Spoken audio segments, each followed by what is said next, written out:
Hey viewers, welcome back to our channel. Today, we're delving into a captivating term that is considered a dessert.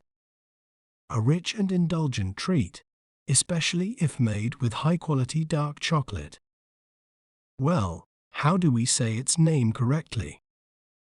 We may pronounce it as brownies, brownies, brow, knees, brownies.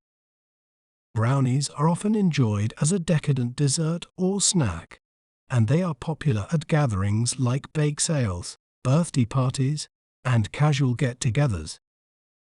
Isn't it fascinating how breaking down a word can make it clearer? If you enjoyed learning about brownies, be sure to subscribe to our channel for more educational content. Thanks for watching.